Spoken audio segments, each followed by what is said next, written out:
20% বাড়ি ভাড়া বৃদ্ধিসহ 3 দাবিতে কালো পতাকা মিছিল করছে এমপিওভুক্ত শিক্ষকরা।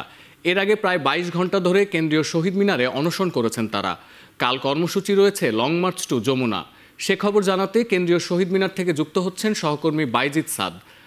সাদ, সকাল থেকে আছেন ওখানে। কালো পতাকা মিছিল থেকে কি বলছেন শিক্ষকরা? এছাড়া দাবি পূরণ নিয়ে কোনো অগ্রগতি আছে কিনা সে খবর জানাবেন।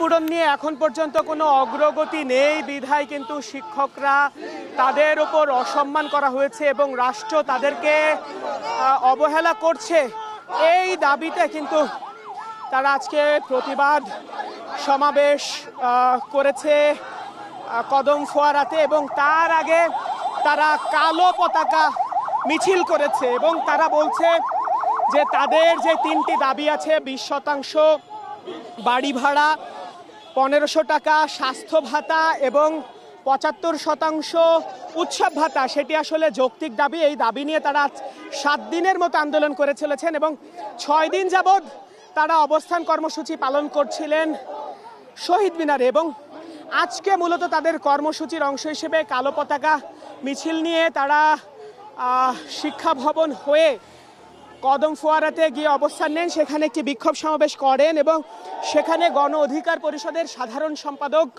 রাশেদ খান তিনি এসে একাত্মতা পোষণ করেন এবং তিনি এসে শিক্ষকদের সঙ্গে একাত্মতা পোষণের পাশাপাশি বলেন যে শিক্ষকদের যে দাবি রয়েছে সেটি আসলে যৌক্তিক এবং তিনি শিক্ষা কমিশন গঠন করে অবিলম্বে শিক্ষকদের বেতন ভাড়া বাড়ানোর দাবি জানান, তাদের পর্যাপ্ত সুযোগ সুবিধা দেওয়ার কথা বলেন এবং পাশাপাশি শিক্ষকরা আসলে এই মুহূর্তে তাদের যে বিক্ষোভ এবং কালো পতাকা মিছিল সেটি শেষ করে আবার শহীদ মিনারে এসে অবস্থান নেবে। পাশাপাশি এখানে তাদের অনশন চলছে, যেটি প্রায় 24 ঘন্টার কাছাকাছি, অর্থাৎ আর 1 ঘন্টা পার হলেই কিন্তু 24 ঘন্টা হয়ে যাবে যে তারা অনশন করছেন এবং তারা বলছেন যে তাদের এই মুহূর্তে আসলে 100 জন অনশন করছেন শিক্ষকদের মধ্যে। তারা বলছেন যে তাদের এই অনশন কিংবা তাদের যে কর্মসূচিগুলো রয়েছে সেগুলো চলমান থাকবে যতক্ষণ না পর্যন্ত তাদের এই দাবিগুলো না মেনে প্রজ্ঞাপন দেওয়া হয়, ততক্ষণ পর্যন্ত তারা রাজপথে ছাড়বেন না এবং